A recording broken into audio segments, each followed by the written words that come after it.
Not that long ago, if you wanted to buy a compact BMW SUV, you get an X1. And then BMW decided that it wanted to recreate the success of the X6 and the X4 by introducing the X2. The problem was, because the X2 was fully imported in our market, it made the X2 so expensive that not many people bought them. However, BMW has found a workaround for that by importing the new X2 solely as an electric model. So now, for only 7,000 ringgit more than an X1, you can get the BMW iX2, which offers a more dynamic and dramatic look, slightly bigger wheels, and a few creature comforts inside that have gone missing. My name is Aiman Abdullah. This is Malaysian Motoring. This is our review of the BMW iX2.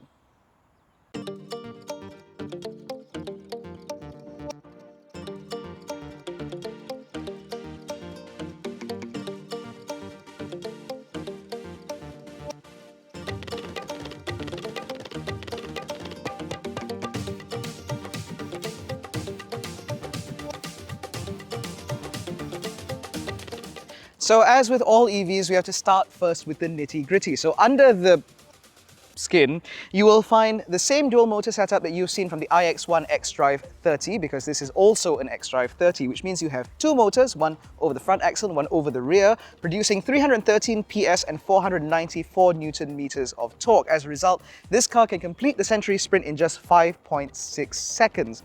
Now that motivation comes from a 66.5 kilowatt hour lithium-ion battery, which also means that as a result of this slightly sleeker shape compared to the iX1, it's also good for a WLTP range of 449 kilometers compared to 438 in the iX1. Now this car can accept DC charging at up to 130 kilowatts, which means that you can get from 10 to 80% in about 29 minutes, whereas AC charging is rated at just 11 kilowatts, which means that 0 to 100 takes about 6.5 hours. Now, because this is the iX2 and therefore it's the more dynamic model, it also means that the front end has been given a significant revision. So while these headlights, for example, maintain the same shape, the internals are slightly different with a very different DRL design, replete with a little bit of blue accenting to indicate that this car comes with adaptive LED headlights. On top of that, compared to the iX1, you also get a different shaped grille, which in this car comes with the iconic glow lighting, which not only switches on when the car locks and unlocks, but also when you're driving at night as part of the positioning light system. As a result, the iX2 does look significantly more distinctive, especially at night. But in the day, you'll also be able to see this beautiful M Sport body kit, because Malaysians love their luxury cars in sports derivatives, and as a result you get this very aggressive front end with a lot of black painted plastic in order to give the car a much more menacing face. And I do appreciate the fact there is this tunnel here between the kidney grille, even though there is no engine under the bonnet. Now down the side of the X2 is obviously where this car is most distinctive, because you obviously get a much more dramatic roofline compared to what we've seen from the iX1. Now despite that sloping roofline, as you'll see, practicality has not really been hampered, especially in the boot, but we're getting ahead of ourselves. Now rolling stock is handled by a set of 20-inch alloy wheels wrapped in Continental Eco Contact 6Q tires, with this gorgeous design for the alloy wheels, which I think look absolutely sensational. It is also worth noting that the iX1 runs on 19-inch alloy wheels, and so there is a differentiation in terms of specification there.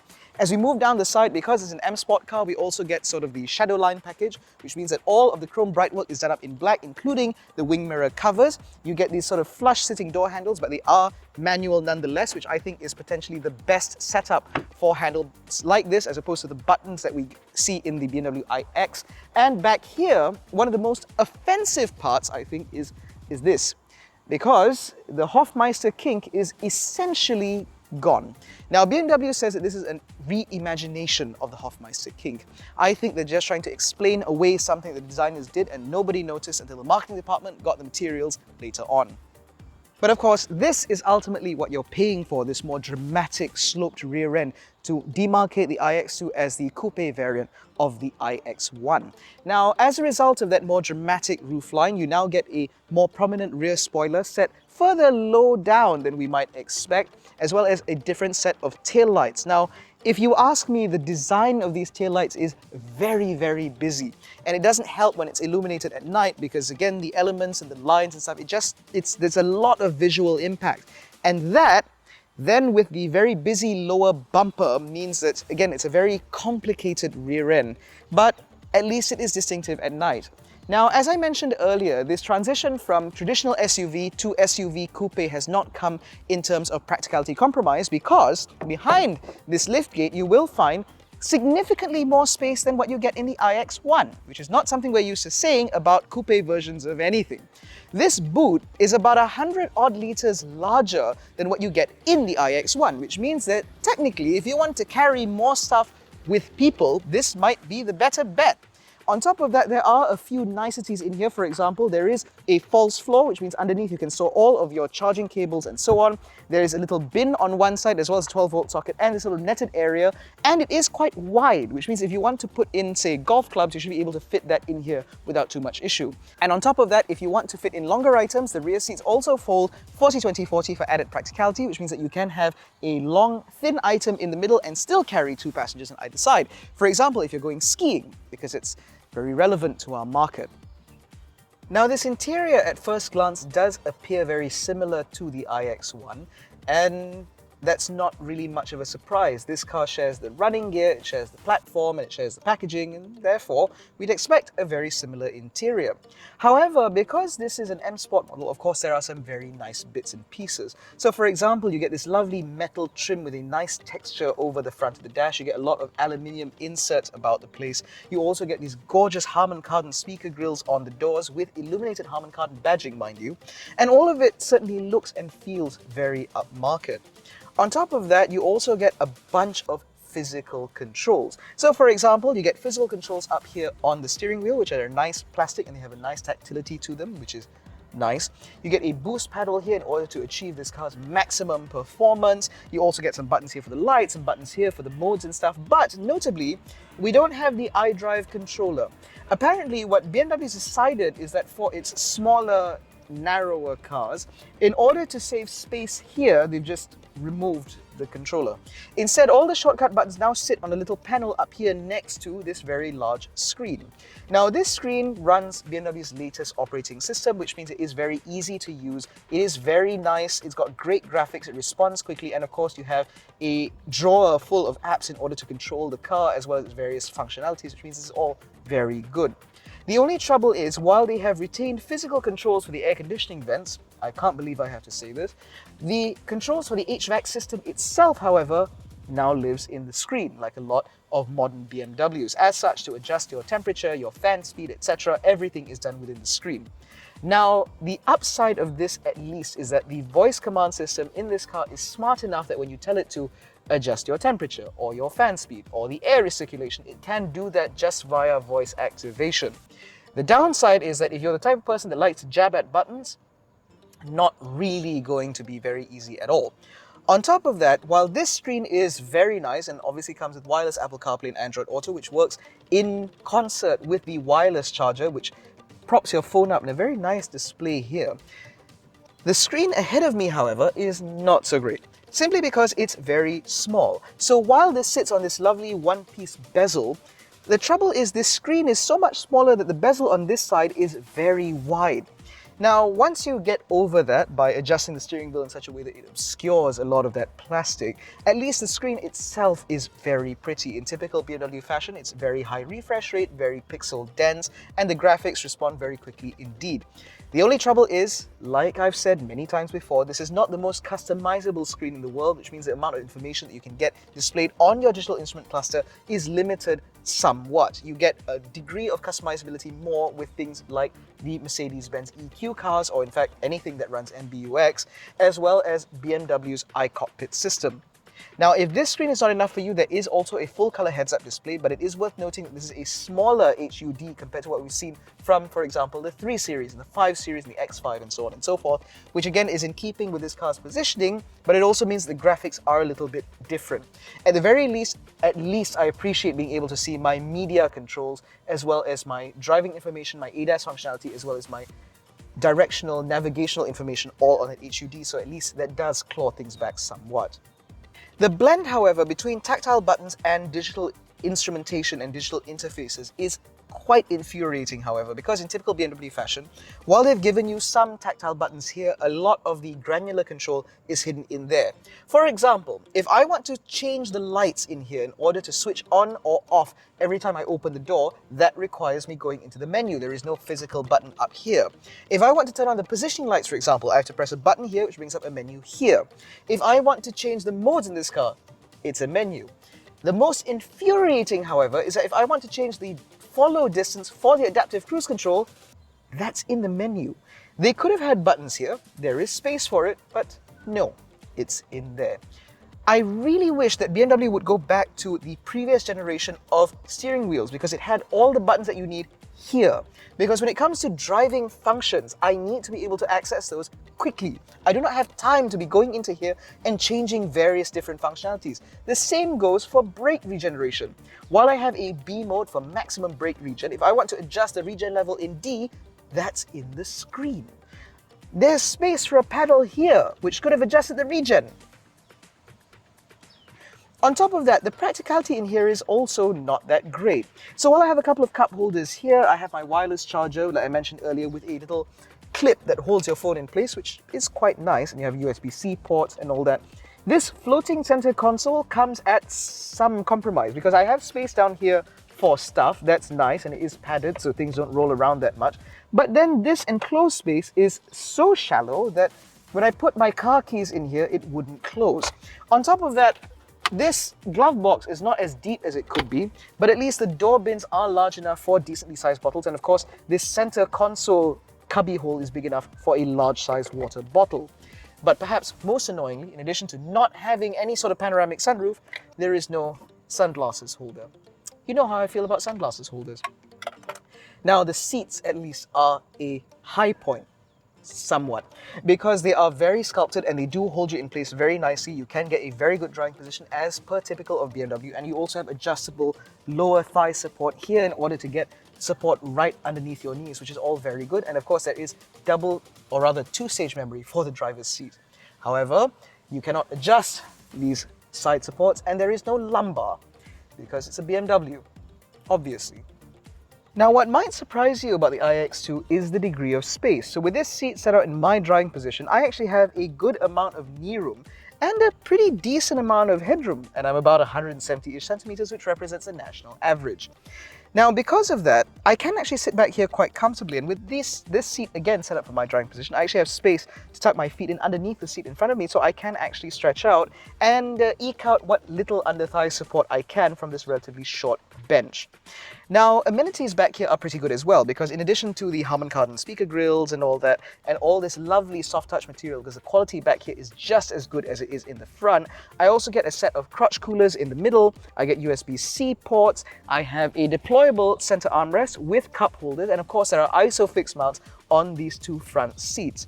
Now, BMW has been a little bit smart about this, because if there is not enough room back here for a bulky rear-facing child seat, which should be able to fit given the fact these doors are quite large, but should you need more clearance, you can actually fit it to the front seat, which also has another ISOFIX mount.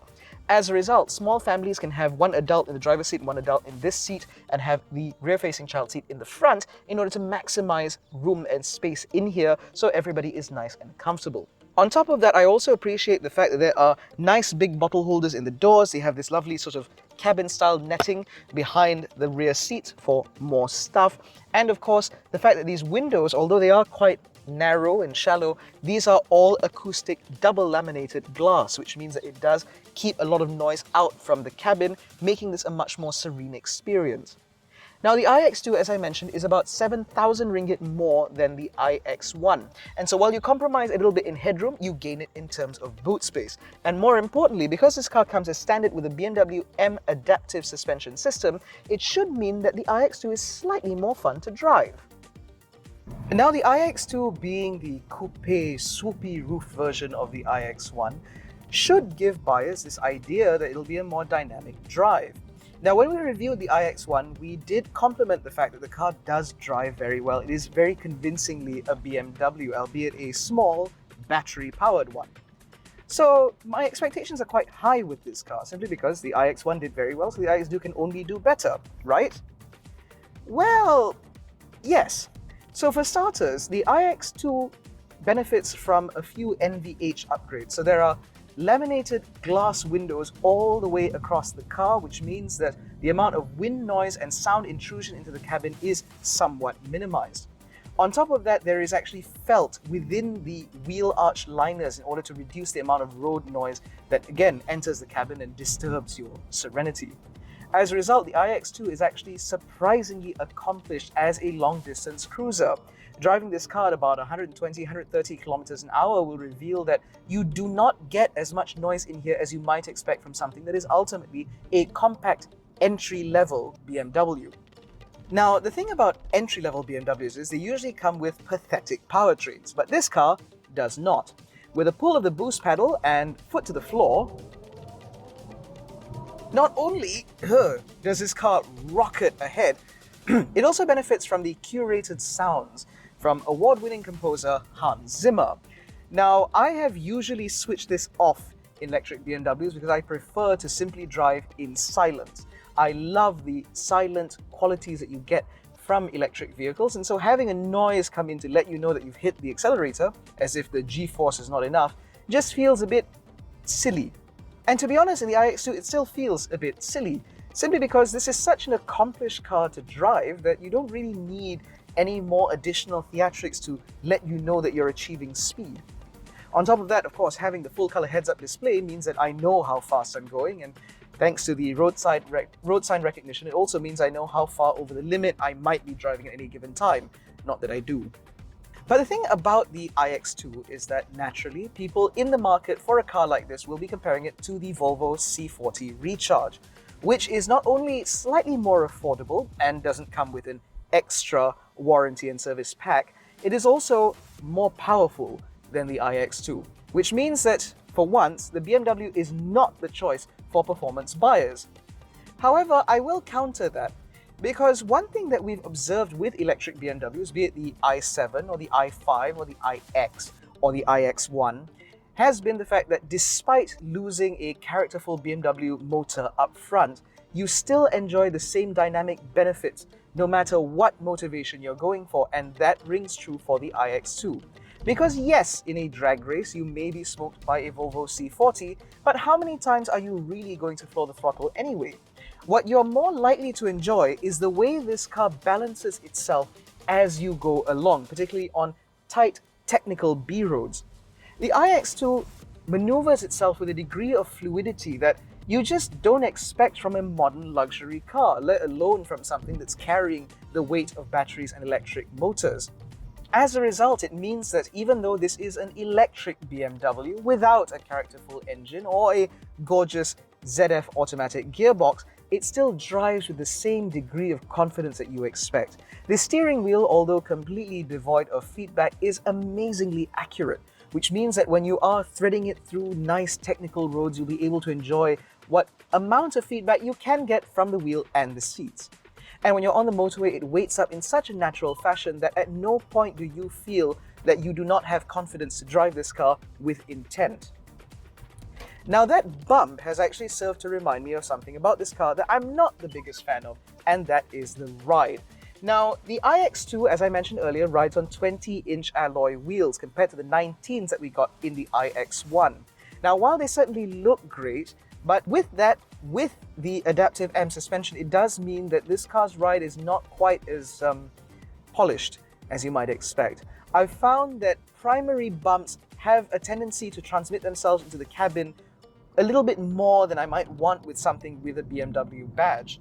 On top of that, because the suspension is somewhat stiff and these wheels don't do much in terms of absorbing the impact, it does also mean that particularly harsher bumps will unsettle the car, particularly if you find something in the middle of a corner.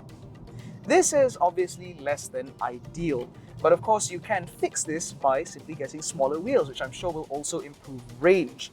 But the bottom line is, with the iX1, it's usually purchased by people who are looking at their potentially first BMW or first electric BMW. They might be purchased by people who are getting on in life, and so they want something that is a statement of their success, something of a personal reward, as it were. Whereas the iX2 is more of a lifestyle vehicle, which means that buyers of the iX2 may be more likely to have multiple vehicles in their garage. As a result, this car's more dynamic edge and more focused towards dynamism and handling may be better suited for the customers it's targeting. And then when you put together that with the fact that this car charges quite well and has a very, very polished ADAS system, it does mean that this is a car that's very easy to live with, particularly if you're driving it in town or even if you're out on the motorway covering miles. So the iX2 comes as standard with BMW's full gamut of active safety features, which means that you get things like adaptive cruise control, traffic jam assist, blind spot monitoring. You even get, for example, things like active intervention in order to avoid accidents. For example, if you're trying to change lanes into a vehicle, the car will steer you out of the way. On top of that, this car's assisted driving does a very good job of centering the vehicle within the lane and following the vehicle in front, and it accelerates and brakes in a very natural fashion. Which means that, again, this is very accomplished not only as a city car, but also as something that you want to drive out on the open road. So as far as I'm concerned, the iX2 is a surprisingly adept package. I say surprising because, again, this is an entry-level BMW. And usually, entry-level BMWs have come with a degree of disappointment. The BMW 2 Series Grand Coupe, for example, was very disappointing in the sense that the powertrain was very lackluster and it had really awful NVH, but that doesn't seem to have carried over into the iX2 or in fact into the iX1. This is a surprisingly good car, and it still remains the driver's choice if you're buying within this segment. However, if outright firepower is something that appeals to you, or maybe you want something with an even more dramatic roofline, then you might prefer things like the Volvo C40, which not only offers, again, more firepower, more torque, it's got a more explosive 0 to 100 time, but it also offers a little bit more range. And it also charges a little bit faster because that car can charge up to 150 kilowatt DC. But if you are looking for an EV that you want to drive primarily in town or potentially as a second or third car for you to enjoy on the weekends, then I can go as far as to say the iX2 might just be up your street. I cannot emphasize enough just how well this car drives. It is truly something that only BMW manages to put together. It's something that motoring journalists were very skeptical of as they moved into electric mobility, but as we've seen from the first crop of BMW i cars, it's not a concern that we needed to harbor at all. This is a surprisingly good car, despite its funny rear end and relatively large boot. And it is something that I would very easily recommend for people buying a first EV, for example, under 300,000 ringgit. But that concludes our review of the BMW iX2 xDrive 30. If you enjoyed this video, please give it a thumbs up, subscribe to the channel, hit the little bell icon so notified every time we make a new upload. Don't forget to follow us on Facebook, Twitter, and Instagram. All the links are in the description below. Thank you so much for watching. We'll catch you in the next one. Take care, stay safe, and jangan bodoh.